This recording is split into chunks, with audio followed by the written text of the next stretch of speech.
After 12 years, nakabalik nga ulit ako dito sa isla ng Boracay. Hindi lang basta bakasyon, kundi training na may kasamang adventure. Kaya tara, samahan nyo nga kami sa isang makulay na biyahe papuntang Boracay para sa GAD training kasama ang lahat ng school heads ng Mansalay District. Hello mga bishi!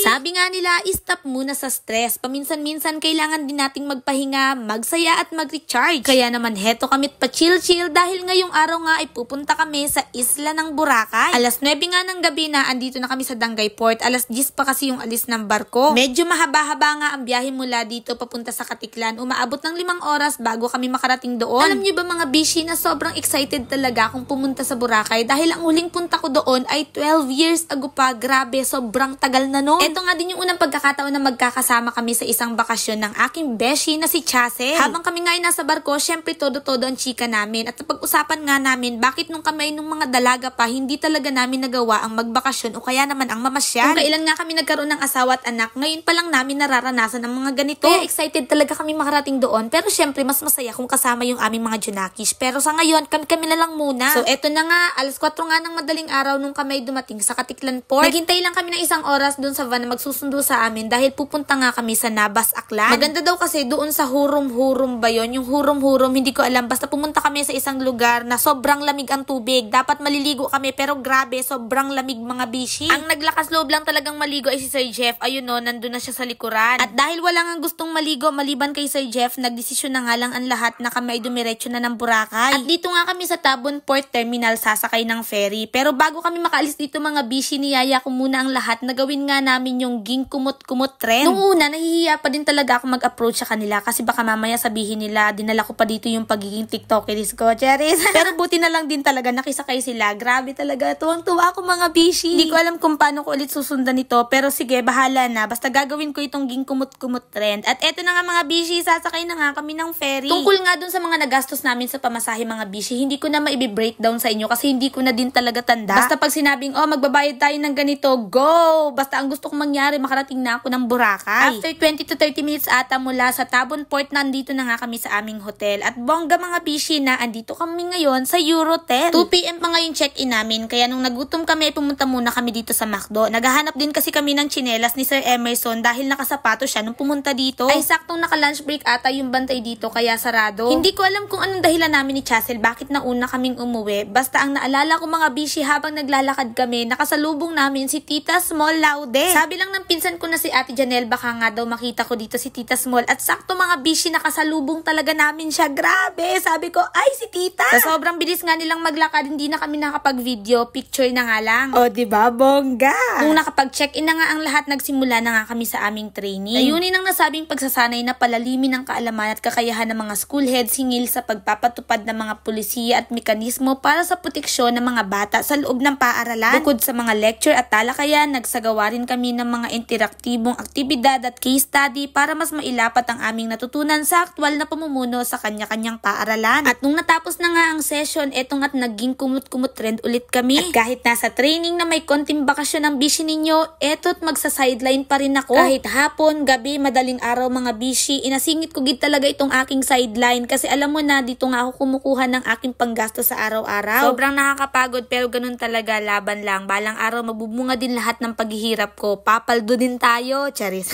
Alas 5 na nga ng hapon kaya heto't kami kanya-kanya ng pamimili. Nung una nga kasama ko pa si Chasel sa paglalakad pero napagod na nga siya. Eh ako mga bishi, full of energy. Gusto na nga daw niyang magpahinga kasi galing nga kami sa biyahe, puyat na puyat pa. Pero ako talaga mga bishi, gusto kong umaura-aura dito sa Boracay. Buti na lang talaga meron akong kaibigan na dito nagtatrabaho kaya agad-agad chinat ko nga si Lorraine, sabi ko puntahan niya ako dito sa Station 2. Sabi nga ni Ray na mga ganitong buwan na hindi masyadong dinadayo ng tao dahil panahon ng habagat. Kaya kung mapapansin nyo mga bishi, yung langit ay medyo madilim. At alam nyo ba, doon sa parting Aklan, umuulan na talaga. Buti na lang dito, nakapag-aura pa ako. Nung gabi na, sobrang lakas ng hangin at medyo umaambon. Pero go pa rin kami mga bishi. Buti na lang merong fire dance dito. Nanood nga muna kami saglit. Mag-alas 9 ng gabi nung ako ay nakarating sa hotel. At naghahanap nga ako na makakasama na mag-ikot pa. Kasi nga full of energy ako mga bishi. Kaso wala talaga akong kasama. Dahil halos lahat ng kasama ko ay puro lalaki. Si Chasel naman ay tulog na. Kaya natulog na nga lang din ako. Bukas bukas na lang ako babawi. Kinabukasan, wala pang ang alas 6, nasa dagat na kami dahil ang plano nga namin ay maligo kaya naka-rash guard nga ako dito. Pagdating namin sa dagat, medyo malamig pa kaya napagplanuhan naming maglakad-lakad at pumunta nga doon sa may grotto. Gusto ko nga mag-picture-picture dito, ayang kaso mo wala akong mahanap na taga-picture sa akin ng solo. Buti na lang talaga naging ka-close ko yung anak ni Soyli nga, siya nga yung nag-video sa akin dito sa may grotto. Ang layo ng nilakad namin mga bishi pero hindi kami napapagod. Sina Chasel at yung iba kong kasamahan ay napahiwalay sa akin. Sila nga ay nag-land tour pero ako nandito lang sa dagat, naligo na nga lang kasama sina Sir Emerson. Ngayon ko na-realize na maganda pala magbakasyon or magdagat na medyo makulimlim kasi hindi mo ramdam yung init ng araw. Nung natapos nga kami magligo, naglibot-libot ulit kami. Puro libot ito mga bishi. Kami naman ni Sir Emerson at ni Hana ang magkakasama dito. Dito nga kami napadpad sa mahal ang mga paninda. Ay grabe mga bishi, salamin na salamin, 1.8 ang presyo, nakakaloka. Syempre hindi ako bumili, si Sir Emerson lang. Meron kasi siyang pagbibigyan. Kapag pumunta ka talaga sa Boracay, dapat marami kang baong pera. Pero ako mga bishi, wala kasi ako may babaon. Kaya tamang, alam mo yun, walking